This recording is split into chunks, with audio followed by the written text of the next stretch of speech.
vemos en obstetricia. Bueno, entonces la anterior clase yo les explicaba de líquido amniótico y les explicaba de polihidramios y les explicaba de oligohidramios, ¿cierto? Yo les decía que eso es importante determinarlos porque eso es como una medida indirecta de cómo está el feto en estos momentos. Entonces, cuando el líquido está aumentado, nos puede dar riesgo perinatal y lo mismo cuando el líquido está disminuido. Ya vieron la clase de cómo sacar la edad gestacional. Esa clase es súper importante porque la mayoría de estos de llegar a un embarazo prolongado son por errores en la cuantificación de la edad gestacional. Es muy frecuente que la paciente llegue al servicio de urgencias o al servicio de consulta externa y uno les diga, bueno, ¿cuánto tiene de embarazo? Todavía estoy tan confundida porque unos médicos me dicen que tengo 36, otros me dicen que tengo 34 y otros, la ecografía ayer salió para 37 semanas, entonces yo dice cuántas tengo.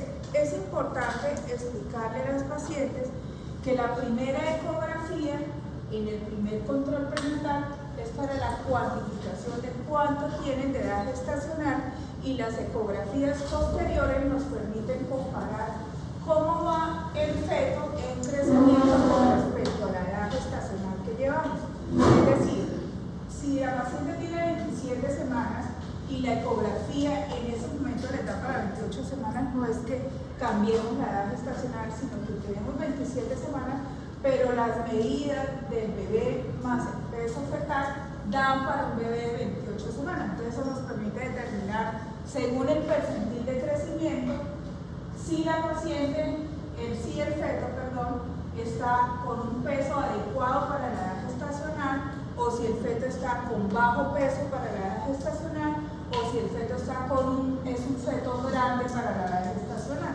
Entonces, si es un feto bajo, debemos descartar que esté haciendo un retardo de crecimiento por diferentes causas, y si es un peso alto, lo primero que nosotros descartamos es diabetes gestacional. Entonces, teniendo en cuenta esa introducción, hoy les voy a dictar lo del embarazo prolongado, porque tampoco es bueno que los pacientes lleguen a las 41 y a las 42 semanas y no hayan arrancado trabajo de parto. Entonces, la primera tarea para ustedes, necesito que me lean y que alguno explique en la próxima clase. En la próxima clase vamos a ver dos casos clínicos, el de hipertensión, que está pendiente, y el otro es de, ¿qué? Que no lo había dictado tampoco.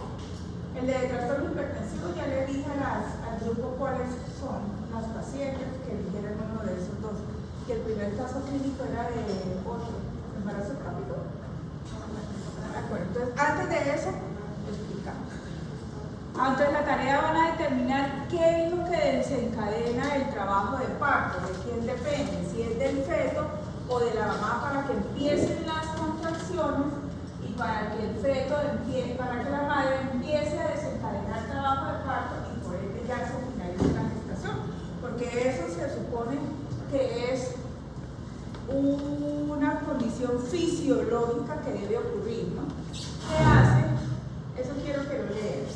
Entonces, fisiológicamente, porque eso depende hormonalmente, tanto del feto como de la materna. Ahora lo vamos a ver como abuelito de pájaro, como abuelito de pájaro, pero necesito que ustedes lean y entiendan cuál es la mecánica o cuál es la interacción que hay entre el feto y la mamá. Entonces, definición de la POC en el 2016 dice que embarazo prolongado es aquel que supera las 42 semanas. Luego quiere decir que 41.6 no es embarazo prolongado, es aquel que supera las 42 semanas. La ecografía durante el primer trimestre es el método más preciso para determinar la edad gestacional. Esas ecografías de 5 semanas, 6 semanas no son tan confiables porque en el embrioncito apenas hay un botoncito embrionario. Es más confiable las ecografías entre 8, 9 y 10 semanas. Entonces, en ese primer control prenatal que les hacen ustedes, porque la paciente llega a iniciar control prenatal a ustedes, los médicos generales, cuando ustedes sean médicos generales, ustedes van a ver si hay correlación entre la fecha de la última menstruación de la paciente y la primera ecografía, la del primer trimestre, que es la que menos margen de error tiene. Eso ya lo vieron, ¿no? ¿Cuánto es el margen de error de una ecografía de primer trimestre? ¿Tienen que de 3 a 4 días? Entre la ecografía más grande sea, pues tiene mayor margen de error. Entonces, cuando correlacionamos la fecha de la última menstruación con la primera ecografía, esa es la edad gestacional. Si hay una diferencia mayor de 4 días, nos vamos a ir por la edad gestacional.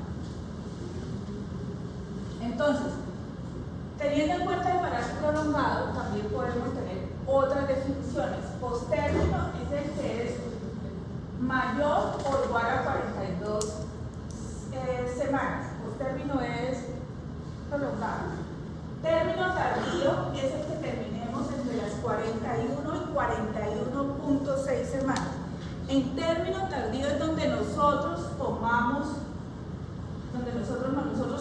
decisiones en las 41 semanas. Es decir, para nosotros aquí en Colombia, nosotros ya, si un embarazo llegó a las 41 semanas, ya no lo podemos aplazar más. Ustedes van a ver cuando empiecen a leer sobre embarazo prolongado que algunas escuelas como las gringas esperan hasta las 41.6 semanas y toman decisiones.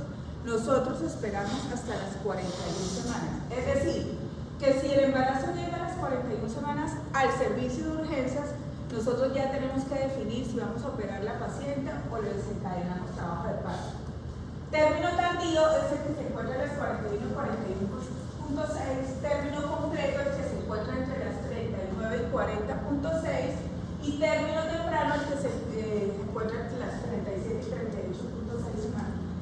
Ustedes se preguntarán, pero ¿para qué necesito saber eso? Porque es que ustedes tienen que decidir una buena finalización de parto para no sacar o niños muy prematuros que tienen factor de riesgo, tienen mortalidad, o fetos muy postérminos que también terminen en cuidados intensivos por hipoxia o por asfixia perinatal.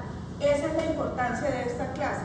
¿Cuándo debo terminar la gestación? Entonces, aquellas pacientes que no tienen factores de riesgo, que son secundigestantes, que tienen un control prenatal normal, que ya tienen pelvis probada, pues podemos esperar hasta las 41 semanas. Aquellas pacientes que tienen factores de riesgo, por ejemplo, que tengan preeclampsia, que son hipertensiones arteriales crónicas, que son diabetes gestacionales, ustedes se van a dar cuenta en el servicio de sala de partos que teniendo en cuenta los factores de riesgo, nosotros vamos a determinar si finalizamos el embarazo en las 38, en las 39, en las 40 o aquellas que podemos esperar hasta las 40.6 semanas. Bueno, la prevalencia en los Estados Unidos se dice que el embarazo prolongado mayor de 42 semanas es 0.3 y mayor de 41 semanas 6.25%. Y en Europa esa es la incidencia. Estas variaciones, ¿a qué se deben? Fíjense que aquí es un poquito mayor. ¿Por qué? Por lo que les decía, porque hay algunos médicos, algunos colegas, que toman solamente la fecha de la última menstruación, otros solamente la ecografía, o hay correlación entre la fecha de la última menstruación y la ecografía del primer trimestre. El embarazo prolongado es muy común en las pacientes plurigestantes que no se han probado parto, incluso son las que con mayor ansiedad llegan. Las pacientes que ya tienen una pelvis probada o las pacientes que tienen cesárea anterior, pues casi no tienen prevalencia del embarazo prolongado, pero las pacientes plurigestantes que no tienen factor de riesgo van a ver que podemos esperar hasta las 40.6 semanas. Etiología: la mayoría de los embarazos prolongados no tienen causa definida, por eso es que quiero que lean el tema, qué es lo que desencadena el trabajo de parto, qué es que algunas pacientes a las 38, otras a las 40, otras a las 40.6 empiecen contracciones y inicien trabajo de parto. Acuérdense que esta fecha para todos no es igual. El bebé después de las 37 semanas se puede venir en cualquier momento. Antes es trabajo de parto pretérmino, o sea, el trabajo de parto pretérmino va hasta las 36.6 semanas y debemos dar maduración pulmonar. Entonces, la principal causa del cálculo de error posible de parto, es decir, el mal cálculo de la edad gestacional. Y la mayoría de las pacientes, cuando uno les pregunta la fecha de la última menstruación, casi siempre, que yo digo patético, que casi siempre el que contesta es el esposo o la pareja. ¿Cuándo fue? Que no me acuerdo. Y el que contesta es más la pareja. La mayoría de las pacientes no recuerdan la fecha de la última menstruación. Otras porque tienen influencia genética materna, de que la mamá o la hermana arrancan, no doctora, a mi mamá fue necesario que le pusieran pitocin, ellos dicen pitocin para que arrancaran trabajo de parto, y otros es por defectos en la producción fetal de hormonas involucradas en el parto. ¿Qué factores de riesgo tenemos? Embarazos postérminos previos, y es el principal factor de riesgo. Y riesgos relativos, la nuliparidad. Está descrito que feto masculino, la obesidad, la edad materna avanzada, antecedente personal de madre con embarazo postérmino, y a nivel racial hay una diferencia mayor, hay una incidencia mayor en las mujeres blancas. Entonces,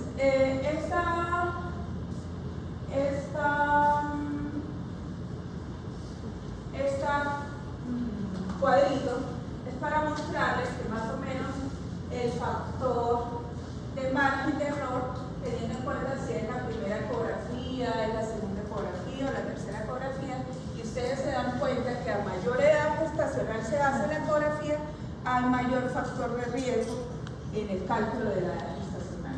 Es decir, no es lo mismo la paciente que ingresa a control prenatal porque no sabía que estaba embarazada, doctora, o porque yo estaba lactando y tampoco me venía la menstruación y entonces yo pensaba que era por la leche materna, o las pacientes que le dicen a uno, no doctora, como yo tengo ovario poliquístico y a mí siempre se me demora y no sabía que estaba embarazada. Ese tipo de pacientes llegan a control prenatal tardíamente, y la primera ecografía que tiene más o menos entre las 20 y 26 semanas no es lo mismo que la paciente que llegó a su primer control prenatal a las 8 semanas con su ecografía, y pues hay menor margen de error en ese tipo de pacientes.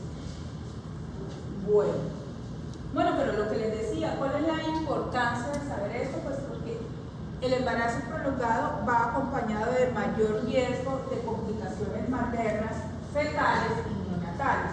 Esa es la importancia. Yo no quiero sacar o niños muy prematuros, o no quiero sacar o niños posmaduros que la placenta ya esté calcificada, también ya esté hipermadura, y entonces no se están oxigenando bien, y vamos a sacar niños posmaduros que también van a terminar en la unidad de cuidados intensivos.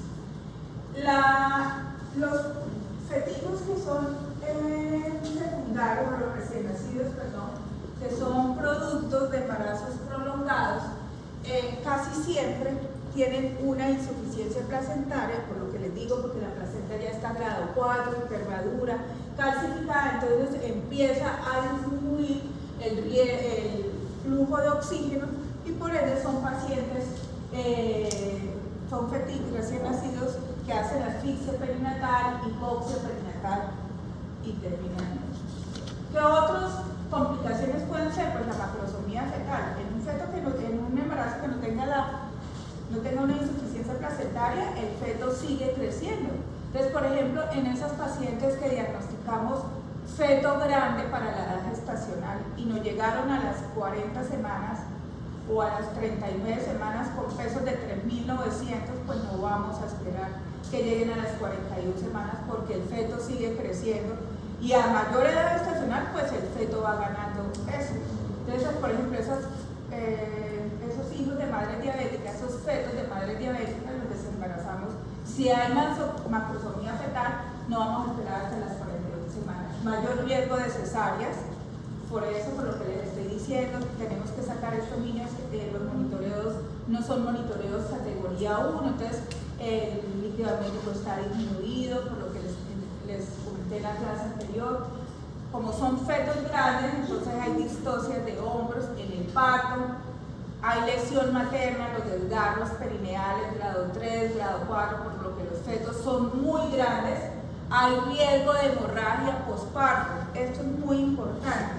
Los embarazos prolongados tienen mayor riesgo de hemorragia postparto porque el útero lleva sobredistendido mucho tiempo y en el momento de extraer el feto, que empieza a contraerse las fibras musculares lisas del útero por sobredistensión, no son capaces de contraerse bien en la primera hora postparto, que es la hora más crítica, y entonces estos pacientes nos pueden hacer hemorragia postparto y problemas metabólicos en general.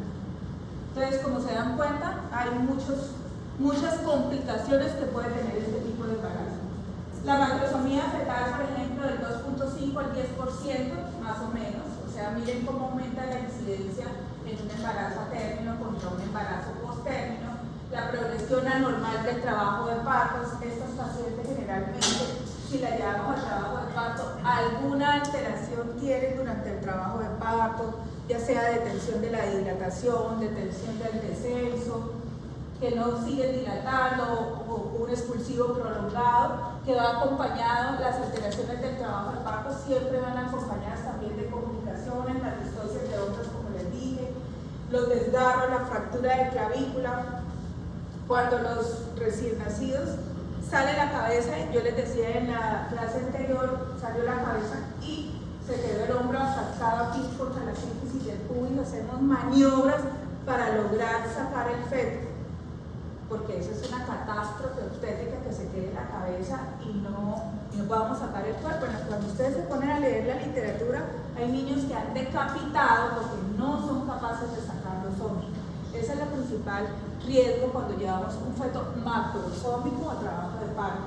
Entonces, la distocia de hombros, tenemos que hacer epicios muy profundas donde hay desgarros del recto, hay desgarros grado 4, desgarros vaginales, desgarros a nivel del cervix, que nos llevan a que las pacientes hagan hemorragias por parto, problemas metabólicos en el neonato, ya sea hipoglucemia, policitemia y asfixia perinatal y encefalopatía hipóxica.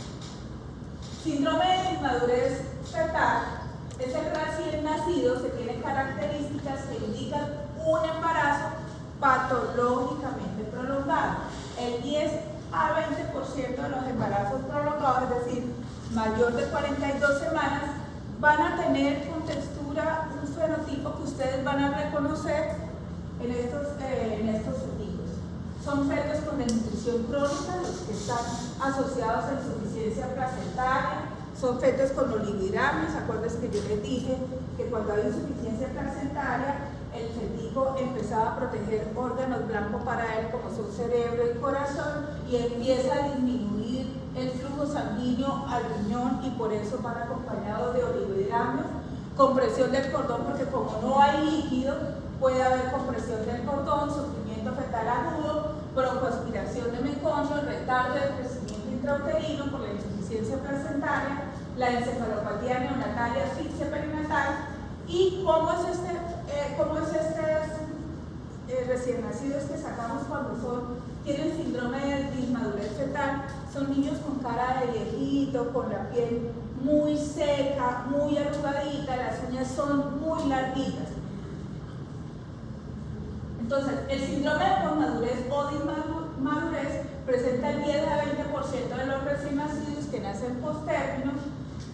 Eso es secundario por la insuficiencia placentaria, que lleva a una deshidratación crónica nutricional, disminución de depósitos de grasa y de glucógeno, y entonces va a llegar a que este recién nacido tenga hipoglicemia, tenga hipotermia porque gastó sus depósitos de grasa, por lo tanto se va a enfriar, va a tener una mala adaptación neonatal. Acuérdense que el frío en los neonatos, por eso ustedes van a ver que en los quirófanos donde operamos nosotros son quirófanos que no prenden el aire acondicionado porque los recién nacidos todavía no regulan bien la temperatura, es decir, el termostato todavía no les permite eso, y por eso hay que frotarlos, secarlos.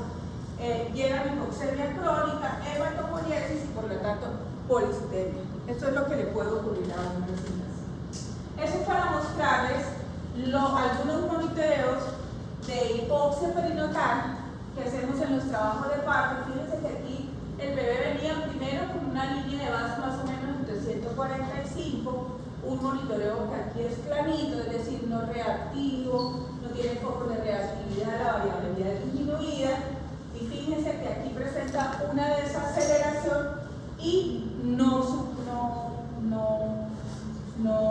supera esa desaceleración. Luego, eso es un monitoreo francamente patológico que tenemos que desembarazar, obviamente no por trabajo de parto, sino tenemos que llevar a cesárea de urgencia. ¿Ok? Miren aquí esas desaceleraciones. Entonces, por eso es tan importante el monitoreo en la sala de parto, porque nos permite ver cómo se está comportando ese fetito en el momento del trabajo de parto a las contracciones. La principal causa de retardo, la principal causa de la mortalidad es por retardo de crecimiento intrauterino, y fíjense que la mortalidad es 2 veces mayor a los fetos que llevamos hasta las 42 semanas, que desembarazamos hasta las 42 semanas, a los fetos que desembarazamos a las 41 semanas. Aquí ustedes se van a dar cuenta que nosotros tomamos decisiones a las 42 semanas. Incluso los perinatólogos prefieren que no desembaracemos a las 41, sino a las 40 semanas. Todo eso es previendo que nos llegue a ser un recién nacido hipoxia perinatal. Bueno, ¿qué manejo? Desembarazar a las 41 semanas, feto único vivo, el embarazo es sin complicaciones, reduce la mortalidad perinatal en un 70%, reduce las tasas de cesáreas en un 10%, la reducción de ingreso a UCI neonatal y el síndrome de aspiración de negocio en un 25%. Entonces, esa es la importancia de nosotros poder finalizar el espacio. Entonces, tratamiento, inducción electiva a las 41 semanas. Es muy importante que cuando nosotros estemos en urgencias de sala de partos, siempre nosotros citamos a las pacientes a las 40 semanas a urgencias. Siempre en el control prenatal uno de los signos de alarma le dice: señora, si no ha arrancado trabajo de parto espontáneo, o si no se le sube la tensión, no tiene dolor de cabeza, los signos de alarma. No hay dolor de cabeza, no hay pitos en los oídos, no hay fiebre, no rompe fuente, esté a las 40 semanas por el servicio de urgencia. A las 40 semanas nosotros tenemos que confirmar que tanto la madre como el fetico a nivel intrauterino estén en buenas condiciones. Es decir, a las 40 semanas yo no puedo mandar para la casa a una paciente con oligohidrato, o a una paciente que esté hipertensa, o a una paciente que rompió membranas, o a una paciente que...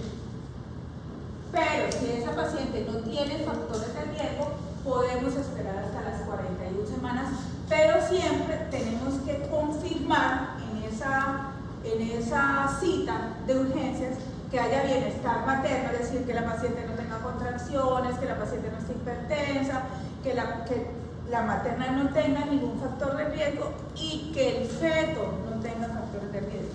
¿Cómo sabemos eso? Con el monitoreo y con la ecografía. Es decir, el monitoreo es una prueba de bienestar fetal que nos dice el comportamiento del feto en esos momentos. Si tenemos un monitoreo, se van a dar cuenta que toda paciente que llegue al servicio de urgencia, lo primero que se le hace es un monitoreo para mirar si es reactivo, si tiene buena variabilidad, si no tiene desaceleraciones patológicas. Entonces le hacemos pruebas de bienestar fetal seriadas y si todo está bien, la podemos llevar hasta las 41 semanas. Entonces las pruebas de bienestar fetal iniciar en niñez a las 39 semanas depende. Si es una paciente con algún factor de riesgo, pues muchas llegarán a las 39 semanas. Estimación del líquido amniótico, realizar inducciones electivas entre semanas 39 y 40 y evitar pasar las 42 semanas.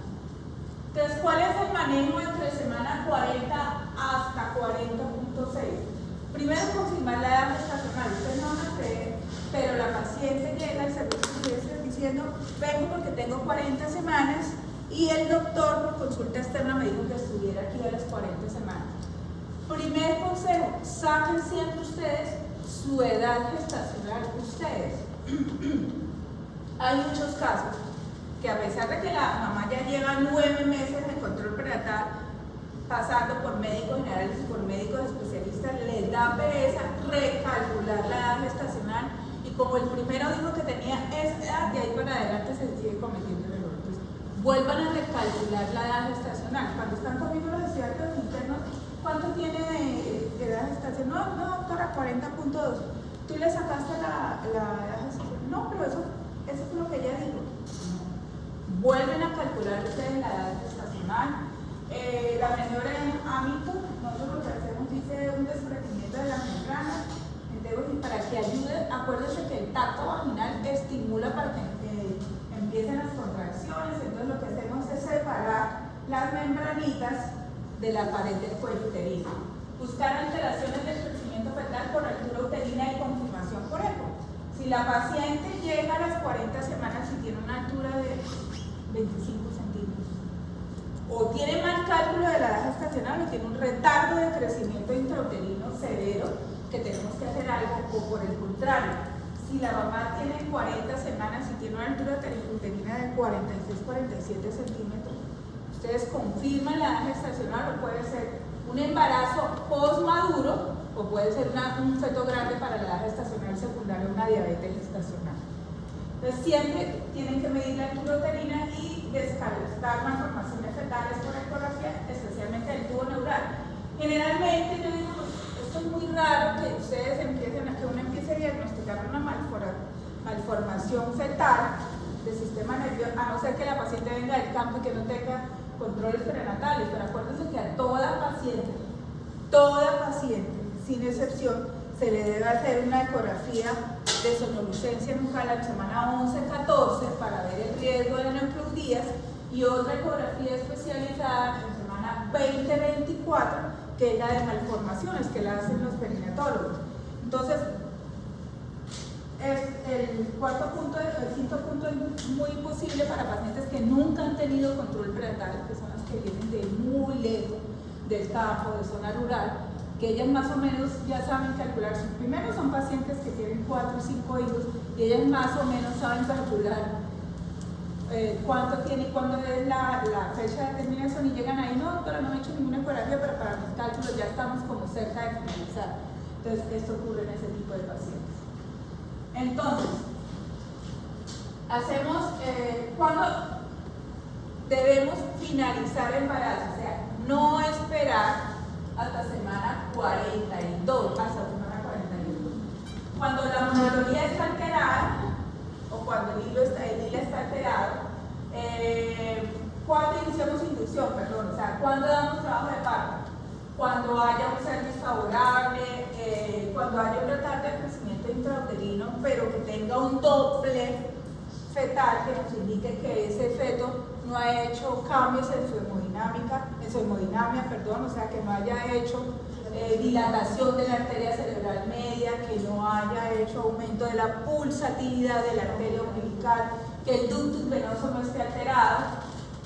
Las pacientes diabéticas o hipertensas no las podemos llevar hasta semana 41. Acuérdense que el riesgo de la diabetes es muerte súbita intrauterina, y el riesgo de la hipertensión es riesgo de que también de que muera o haga una asfixia perinatal por una insuficiencia placental. ¿Cuáles pacientes llevamos a cesárea? Pues todas las que les acabo de decir. Si tiene un monitoreo que no es un monitoreo con tranquilidad, es decir, que no sea reactivo, con buena variabilidad o que tenga desaceleraciones.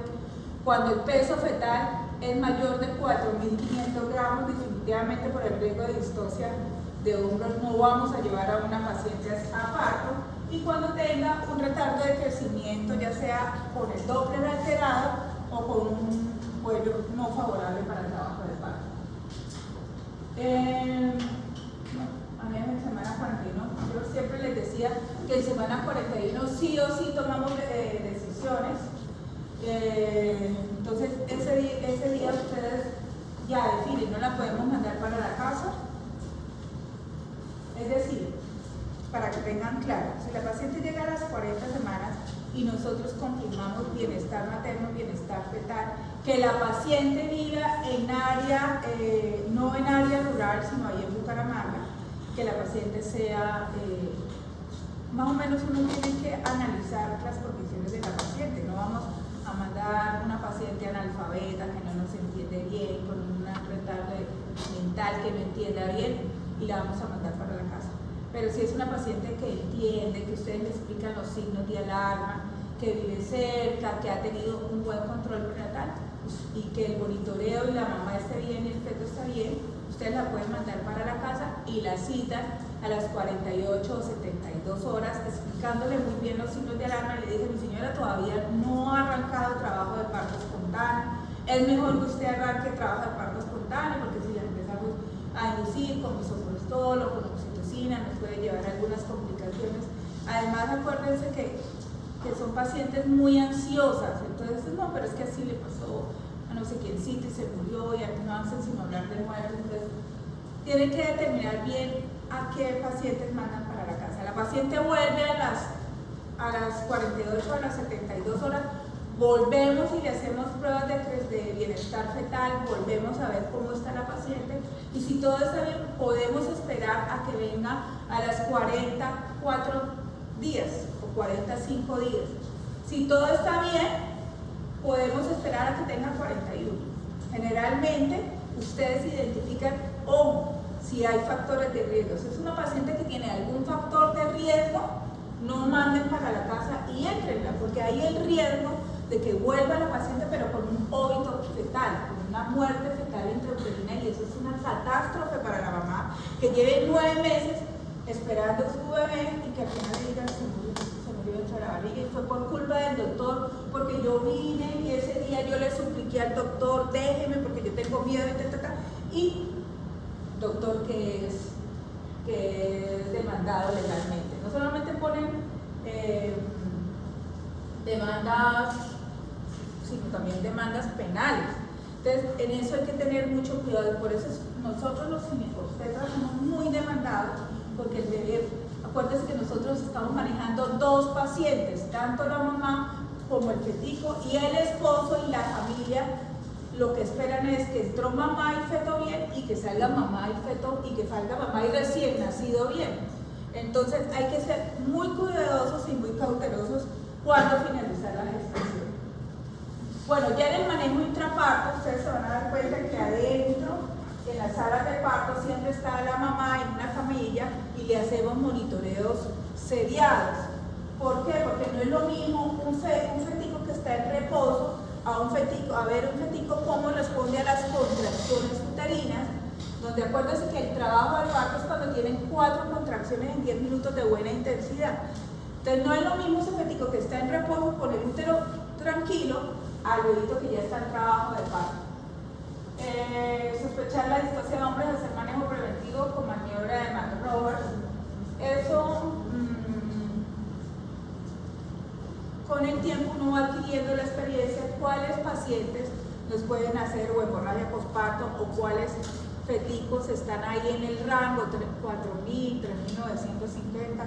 Incluso puede hacer distosia de hombros, es una paciente que no tenga un feto macrosómico, puede hacer hay muchas veces que uno está durante el trabajo de parto, se van a dar cuenta y sale la cabeza y uno no es capaz de sacar el hombro y se quedó aquí el hombro derecho encajado en la sínfisis del pubis. Entonces la maniobra de McRoberts es colocar, generalmente alzar más los pies, colocar el talón en los estribos para que aumente el diámetro antero-posterior, y otro ayudante hace presión suprapúbica, porque entonces la primera maniobra aumenta el diámetro antero-posterior y el ayudante, ustedes le piden que le haga presión suprapúbica para que este hombro se salga aquí donde está encajado, que no es lo que no lo deja salir.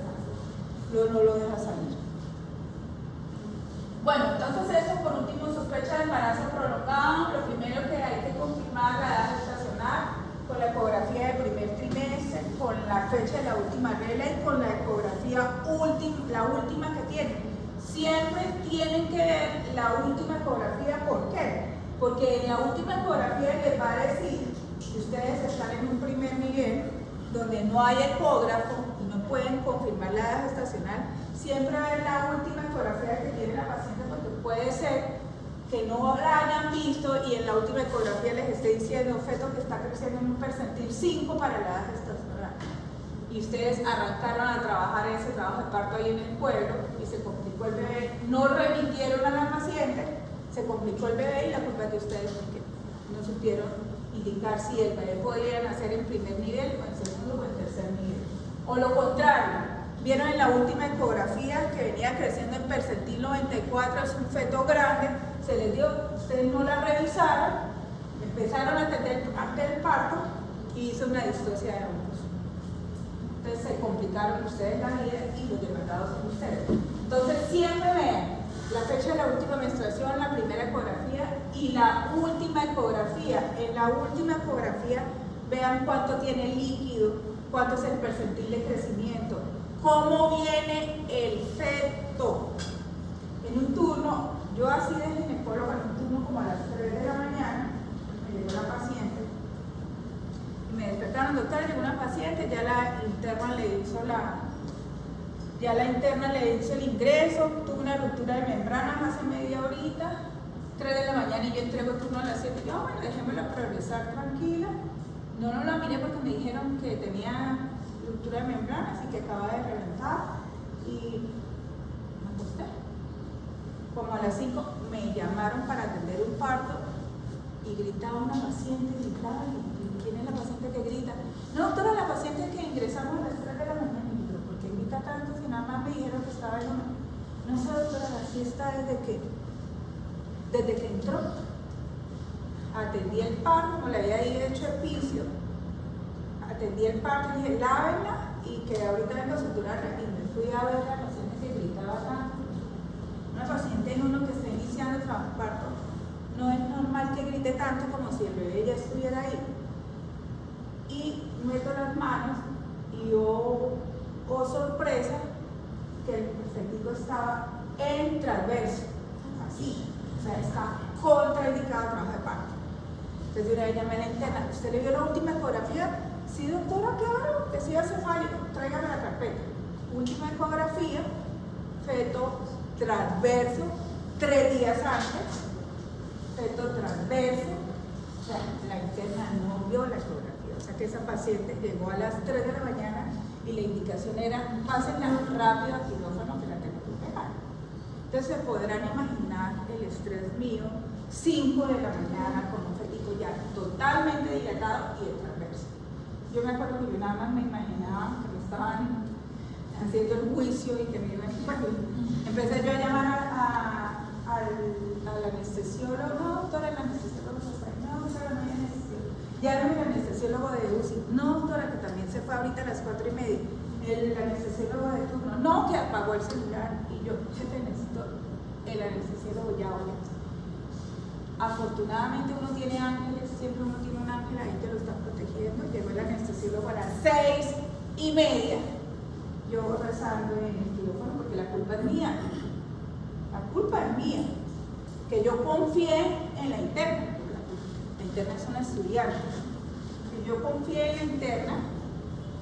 Confié que estaba en uno, lógicamente no estaba en uno, lo que tocó la interna era el anito, ¿sí? Lo que estaba tocando era el anito, no el cuello, entonces por eso pensó que era uno. Y finalmente la desembaracé sin ningún problema. Fuera de ese feto me pesó 3.800, o sea, un feto grande, que obviamente, bueno, hubiera sido una desgracia de parto, pero todo finalmente salió bien. Pero eso no es lo que siempre le pasa a uno. Por eso digo, uno tiene... Entonces, por eso siempre miren la última ecografía. Van a ver la presentación, cómo viene el feto, si viene cefálico, si viene transverso, si viene podálico, si viene con una distosia de presentación, va para cesárea. Yo no le puedo dar cesárea a una paciente que el feto venga podálico porque no puede hacer retención de cabeza. Acuérdense que lo más grande que tiene un recién nacido, ¿qué es? La cabeza. Entonces, cuando viene el parto, cuando hay cesáreas, nosotros sacamos la cabeza, pues sale el resto del cuerpo, se supone con facilidad porque sale primero. Pero cuando viene un feto podálico, la reacción del útero apenas se empiece a vaciar es que contraerse. Apenas empieza a vaciar el útero, lo que fisiológicamente pasa es que las células musculares lisas del útero que vienen en 8 se empiezan a contraer para empezar a oprimir los vasos y que no haya hemorragia postparto. Eso es lo que generalmente piden. Por eso las células del útero vienen en 8 y entre cada poquito de la célula muscular están los vasos, ellas se contraen y detienen la hemorragia postparto, ¿entienden? Entonces cuando empezamos a sacar un feto epodálico, que primero salen las piernitas, sale el cuerpo y se queda la cabeza, generalmente el útero es como si chupara, perdón la expresión, pero es así, como si succionara la cabeza y ustedes no pueden sacar la cabeza, no sale la cabeza, incluso en cesáreas. Los profes a uno cuando está haciendo la reciente le dicen, si vienen podálico, haga una incisión uterina más amplia para que no tengan ninguna complicación en el momento de sacar la cabeza, porque todo el mundo piensa, pues podálico por cesárea eso es facilito, y no se va. Si alguno va a ser ginecólogo, se van a dar cuenta cuando estén acá. Entonces, eso es muy importante que vean la presentación, que vean la cantidad de líquido, que vean el percentil del peso. Si es un feto con retardo de crecimiento intrauterino y no tiene Doppler, o sea, no podemos determinar si hay una alteración de la hemodinamia fetal, si hay vasodilatación cerebral, porque les dije, no es lo mismo un feto en reposo a un feto con el estrés de la contracción. Y si ya tiene alteraciones en la hemodinamia, es decir, ya tiene sus arterias y sus vasos sanguíneos con alguna alteración, pues muy posiblemente se nos va a complicar si nos llevamos a trabajo de parto. Y miren la placenta, ese es otro error, no miren la placenta. Y hay muchas ecografías que los médicos y los colegas no leen cómo está la placenta y la paciente llega a término con una placenta de inserción baja o de placenta oclusiva, que son las placentas que no están arriba sino que están ahí abajo, y lo primero que sale durante el trabajo de parto es la placenta. ¿Y quién nutre al recién nacido? Pues la placenta. No puede salir primero la placenta que el feto. Primero sale la placenta, corta la irrigación al bebé y el bebé se le pone adentro. Entonces siempre miren también la posición de la placenta, si es una placenta alta o es una placenta de inserción baja o una placenta oclusiva. No pueden darle parto vaginal a los trastornos placentarios, no, ni a un abrupcio de placenta, a un desprendimiento de placenta, no pueden darle parto vaginal. A una placenta previa, a un acretismo placentario, no se le puede dar parto vaginal. ¿Alguna pregunta? Yo les quería ver, no está en esta presentación, cómo es el fetico. Ustedes lo van a ver cuando estén estudiando en el libro, el síndrome de posmadurez fetal, que es esos feticos arrugaditos, chiquitos, porque tienen retardo de crecimiento intrauterino. Si ustedes a simple vista, hay veces que uno viene con saca al bebé pensando que es un embarazo normal, ustedes se dan cuenta y va a hacer unos recálculos de la edad gestacional y es un feto posmaduro. Bueno, ¿tienen alguna pregunta sobre esto? Todo bien, ¿no? Entonces, ahora dediquémonos a los trastornos hipertensivos.